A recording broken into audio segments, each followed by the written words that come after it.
Hi dear friends, why don't you pull up a chair and join me for a few moments.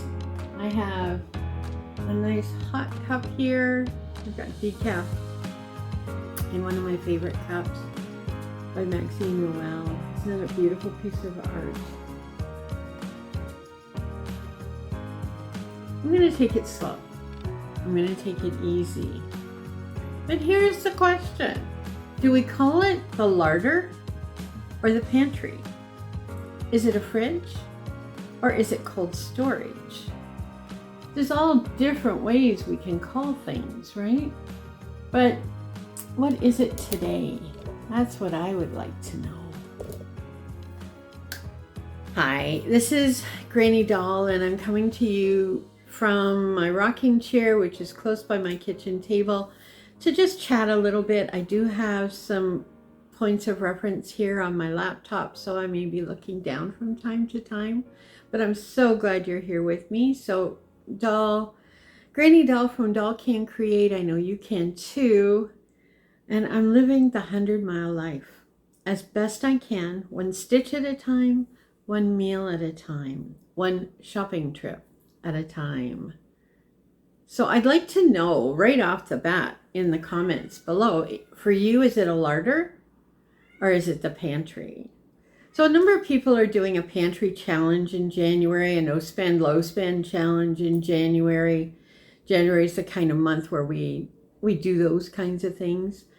Try to get our budgets back on track and try to look at what we have and what we can use. And I think that's really important. And the truth is, it doesn't really matter what you call it, right? I showed a picture earlier of my pantry, which is in my furnace room. So it's not cold storage by any stretch until we get to the time when the air conditioner's on, and then it's really cold.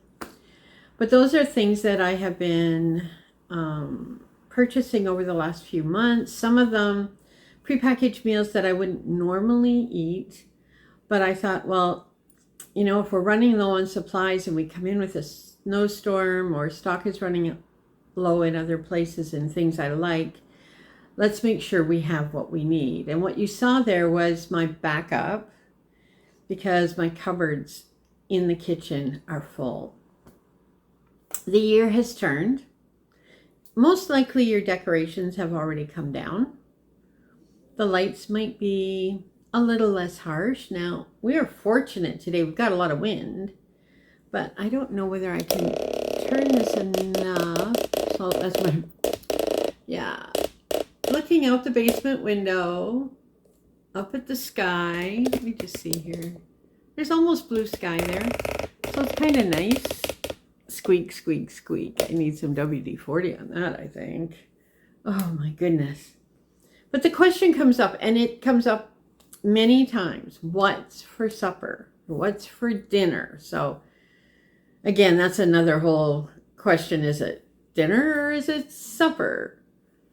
But so what's for supper tonight? It's not something fancy at all.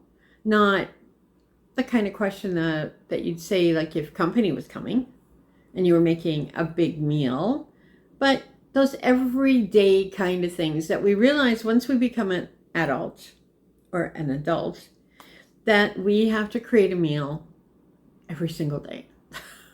We have to put dinner on the table. And for me, January feels like we're coming back to basics. And I kind of like that. Come back to what is easy, what is comforting even. So a few moments ago, I cooked up a small sweet potato in the microwave, had that with salt, pepper, and butter. And it was just something to kind of soothe my stomach because potatoes will do that for me. But this is the time, like I said, as we move back to the basics, the soup pot comes out. So right now I have Christmas turkey thawing. So there's a bit of the carcass and quite a bit of meat. I'm going to make some turkey soup. Probably not till tomorrow, but who knows? I'm looking at making some broth. I want to pick up some beef bones and make some bone stock bone broth because I know that that's really good too. And it's not about being perfect, right? It's not about putting pressure on ourselves to get this done or that done. There's no rush here. It's just simple living, warm food, simple rhythms, and a quiet grace of feeding ourselves and the people we love. I think that's important. So if your house feels a little quieter this January, if your wallet feels a little bit tighter or lighter, if your heart is craving steady and simple, you're in the right place. So let's begin, shall we?